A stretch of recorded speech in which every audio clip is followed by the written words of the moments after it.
Good morning, everybody. Welcome back to Bookie Monsters. My name is PK. It is Wednesday, November 11th, and we are here to look at new releases. Today being Wednesday, we look at romances. No sprints tonight, being Wednesday. I will have sprints tomorrow at 6:05 Mountain Time, 8:05 Eastern. Today, this is the only live that we're going to be doing. Mary says, good morning, everyone. Happy Wednesday. Gosh, middle of the week already. Time is flying. It seems that way sometimes, for sure. Let me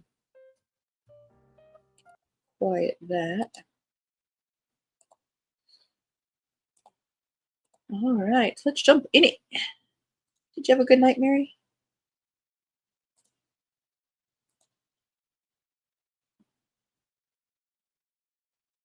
All right, I saw a couple here. Before we jump into the website, I'm going to go to from another website.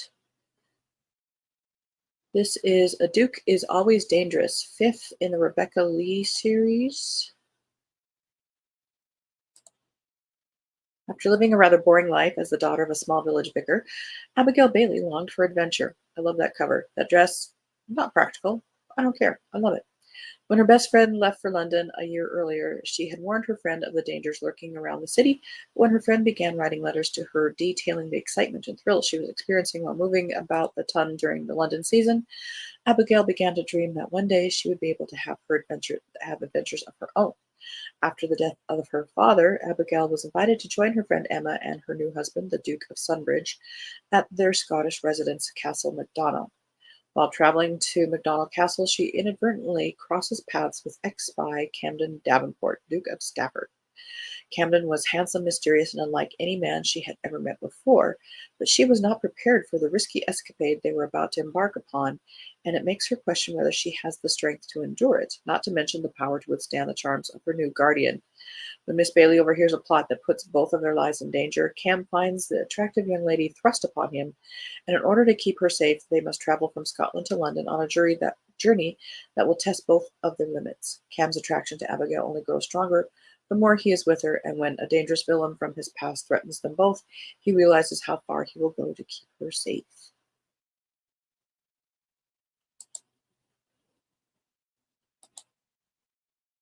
You did have, yeah, it was pretty good. Up a couple times per usual. Love that cover as well. I don't know this author, so oh yeah, definitely. That's why we do it. See what's out there. Holiday Star, a spicy celebrity romance by Melissa Diamond. Kindle Unlimited. Please note this book is offered in 2 different versions, a spicy open-door version with mild explicit language and sex scenes, a sweet, clean, closed-door version with no language and only kissing. Well, there you go. One doctor, one movie star, one house. 1 month until Christmas. What could go wrong? Dr. Gwen Wright is having a not-so-merry Christmas. For the month of December, she's alone, house-sitting for her mother and new stepfather. Her surgically precise world gets a plot twist when Caleb Lawson, world-famous movie star on the run from the paparazzi and his secrets, crash lands in her kitchen. Besides being a Hollywood heartthrob, Caleb is also her stepdad's nephew. He thinks he has as much right to stay in the house as she does, but as far as Gwen's concerned, she's the landlord and he's the squatter. The more they are forced to share the small space, the more Gwen is drawn to the moody celebrity. Sure, sometimes he can be a Grinch, but when Caleb finally touches Gwen, it makes her jingle bells ring. But the future looms like a foggy Christmas Eve with no red-nosed reindeer to guide them, but can Gwen and Caleb overcome their differences? After all, she's ordinary and he's a star.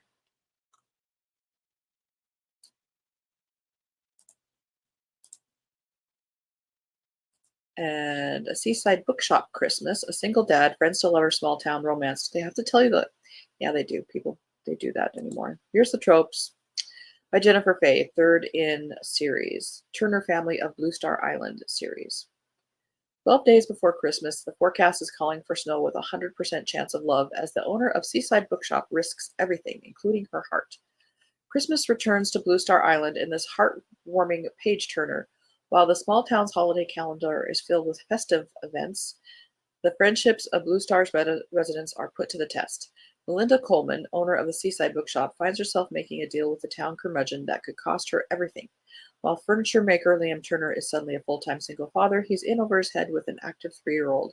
It will take these two friends helping each other to keep their lives from imploding, and in process, they find the most precious gift of all love. Includes a holiday recipe for Santa's mitten cookies.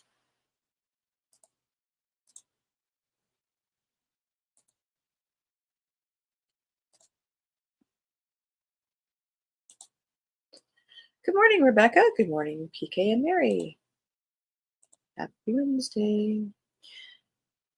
I I don't I'm sure I'm not alone, but with the way that Hallmark Channel has just absolutely owned Christmas love stories, I imagine it's hard for authors to try to be different, to stand out from that, because I read so much of these descriptions, and to me, they're just Hallmark movies, which is kind of sad.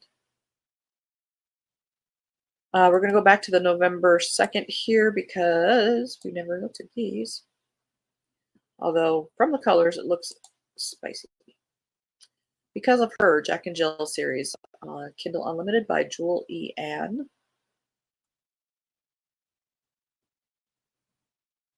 If sin weren't pretty, it wouldn't be so tempting. I was an accomplished music professor, happily single, perfectly content. Now I'm unemployed, pining for a dark, brooding guy named Jack who lives in a garage with a piano.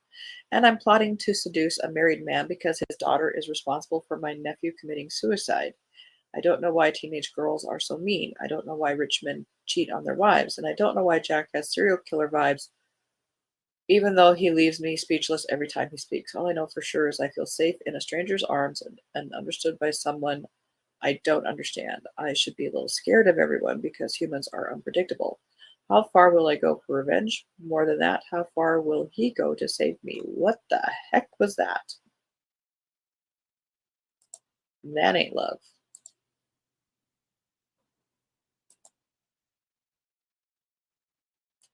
That's not romance. That's a whole lot of problems. Christmas Cupid. This is a novella by Ilsa Madden Mills. Dear Santa, I'd like to have a word about your sense of humor. Was it really necessary to stick me, a professional hockey player nursing an injury and avoiding the media, in an isolated cabin with a bratty, boot designing princess who seems to have made it her mission to despise me? I mean, come on, what did I ever do to you? And let's talk about our first encounter. Was it your intention for her to barge in on me while I was enjoying a soak in the tub? It wasn't exactly my finest moment, and I'm sure she didn't appreciate the view of my massive body floundering around as I tried to grab a towel. Now I'm stuck with her, thanks to a mutual acquaintance, in the middle of a snow blizzard, always. Navigating through bear attacks, sketchy neighbors, and a whole lot of tension.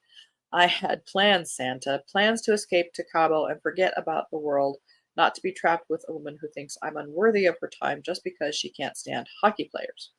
Oh, and speaking of our delightful Irish, she's stingier with her food than Scrooge was with his pennies. I'm not asking for a feast, but a guy's gotta eat. And could you possibly turn her yippy dog into a reindeer or something? It would certainly add to the Christmas spirit and save my eardrums, etc., etc.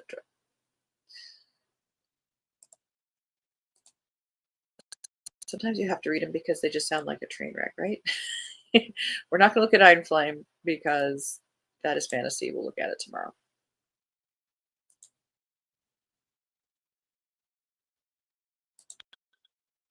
1001 Dark Nights, Christmas in Cape May, a novella by Jennifer Probst. Devin Pratt loves many things in life: the beauty of flowers, the yin and yang of energy, the power of positivity in people, and everything to do with the Christmas season. As a floral shop owner in the beach town of Cape May, she looks forward to decorating both the town and running the annual holiday party to benefit the local animal shelter.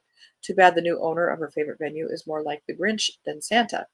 Working with him will be a challenge, but she's too full of seasonal cheer to let him annoy her, right? Jameson Franklin hates many things in life: crowds, fake cheer, ostentatious decor, and especially Christmas. The season is full of things he'd rather avoid, but since taking over the popular restaurant Vintage temporarily for his cousin as a favor, he's trying to play nice with the locals. Too bad the florist is insisting on overrunning his sacred space with blooms, dogs, and an endless positive persistence that pushes all his buttons. But when too many heated confrontations lead to heated encounters, he begins to wonder what it would be like to love not only Christmas, but Devon Pratt. Let the festivities begin.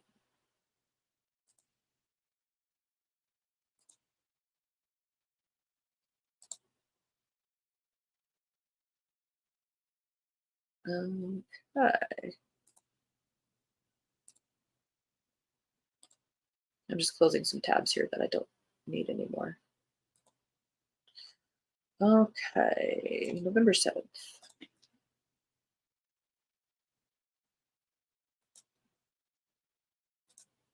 Love Redesigned, Kindle Unlimited, 530 pages. Oh, Lauren Asher, sure. Uh, Julian says, if I ever caught on fire, Dahlia Munoz would fan the flames with a smile. So when she returns to Lake Wisteria, I fully intend to avoid the interior designer, at least until my meddling mother exploits my savior complex.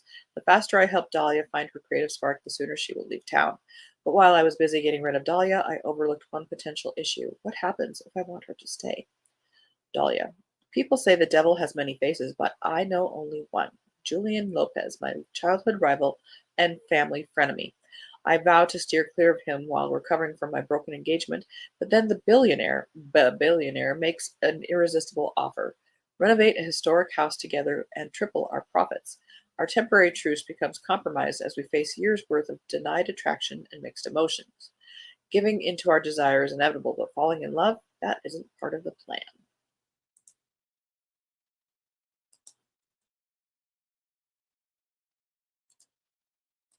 Checkmate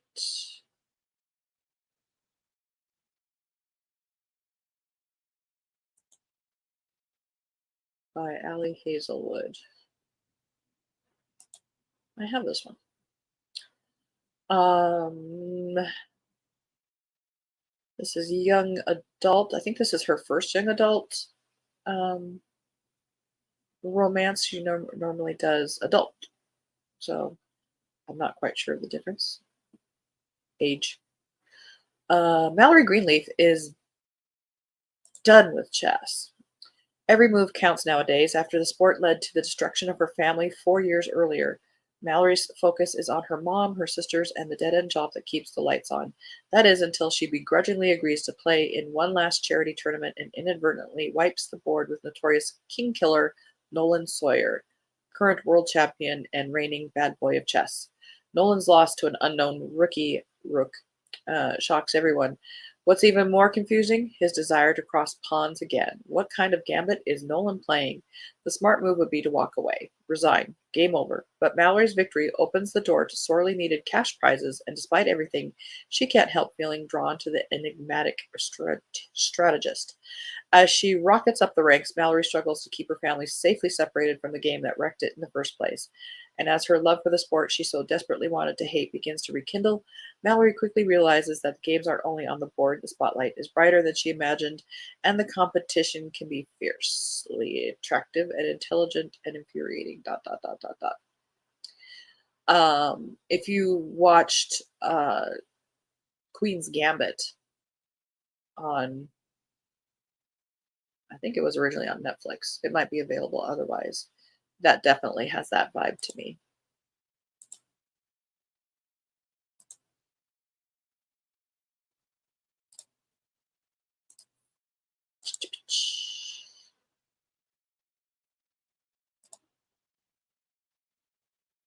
Fancy meeting you here by Julie Two. Whoa, whoa.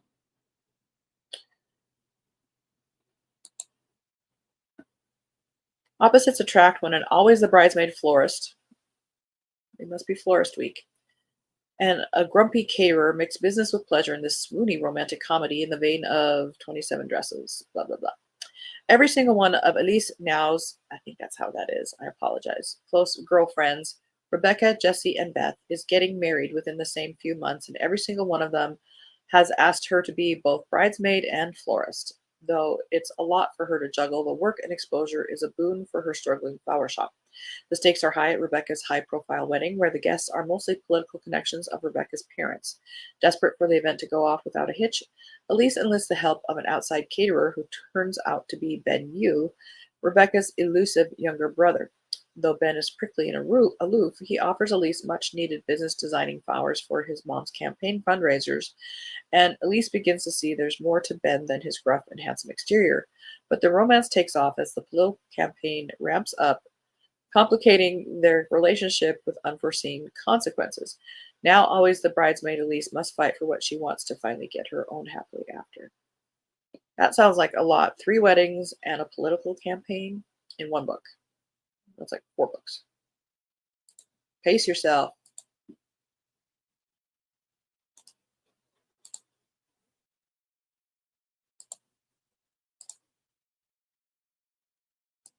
Never Wager with a Wallflower by Virginia Heath. Yep.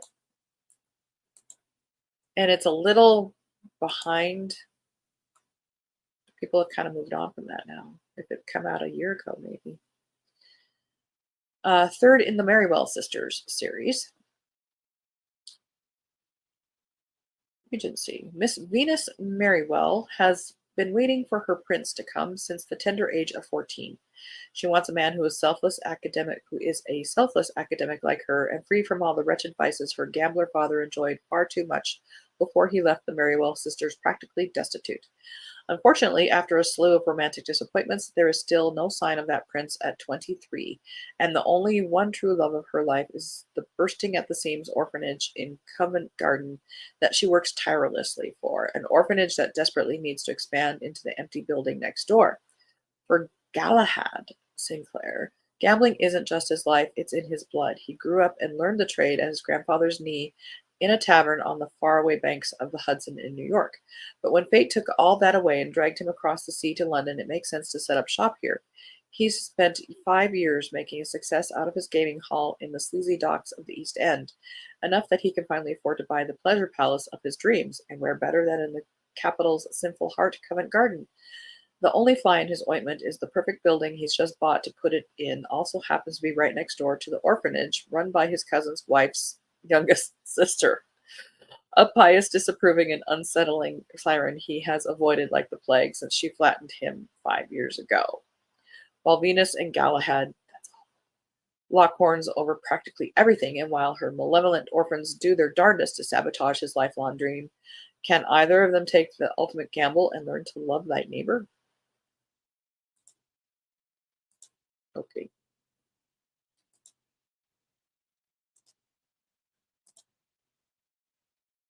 Hunt on Dark Waters by Katie Robert. First in a Crimson Sales.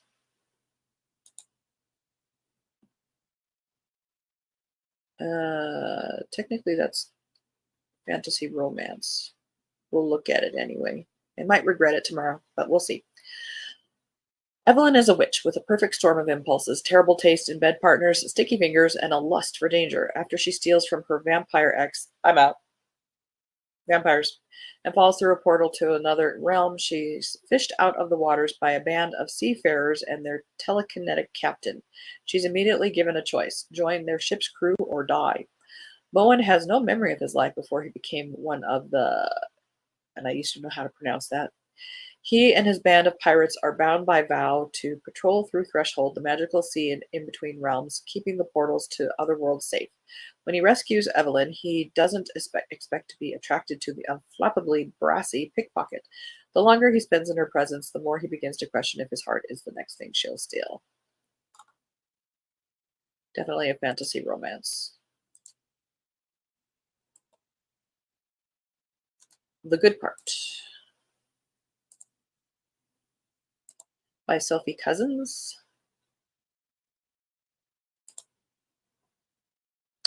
Lucy Young is 26 and tired. Tired of fetching copies for senior TV producers, sick of going on disastrous dates, and done with living in a damp flat with roommates who never buy toilet paper. After another disappointing date, Lucy stumbles upon a wishing machine. Pushing a coin into the slot, Lucy closes her eyes and wishes with all her might, "Please let me skip to the good part of my life."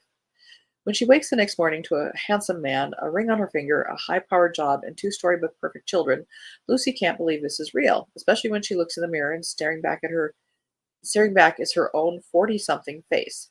Has she really skipped ahead like she's always wanted, or has she simply forgotten a huge chunk of her life?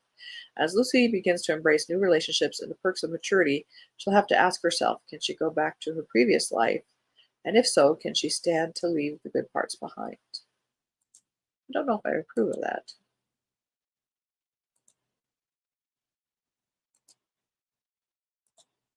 There's good parts in your 30s. There's good parts and bad parts. You need to balance. Okay. The Rom-Con by Devin Daniels. After a particularly brutal breakup, Cassidy Sutton has had it with dating. So when her grandmother gives her a 1950s dating guide entitled 125 Tips to Hook a Husband, she decides to turn the retro advice into an ironic what not to do article for Siren, the popular online woman's publication she writes for. And who better to secretly test the old-fashioned tips on than Jack Bradford, chauvinistic creator of the rival men's site Brawler. She'll write an article that will entertain female readers everywhere and embarrass their sexist nemesis at the same time. Two birds, one stone. But her perfect plan soon proves to be anything but. Those vintage courtship tips Cassidy was so quick to poke fun at, they actually seem to work, calling her most closely held beliefs into question. Even worse, Jack isn't falling for any of her tricks, and it's not long before their fake relationship starts to feel like the realest one of her life. As her cat and mouse game starts to spiral out of control, Cassidy has to decide if she's playing to win or if she's willing to lose it all for love. Now, I will give that kudos for being kind of original, not cookie cutter. Let's do one more. At least took a look at the color. One Night in Hartswood, as seen on TikTok. Yeah, that gives us. That's a resounding anyway. And it's set in 1360 and so forth. This is by Emma Denny. So we made it.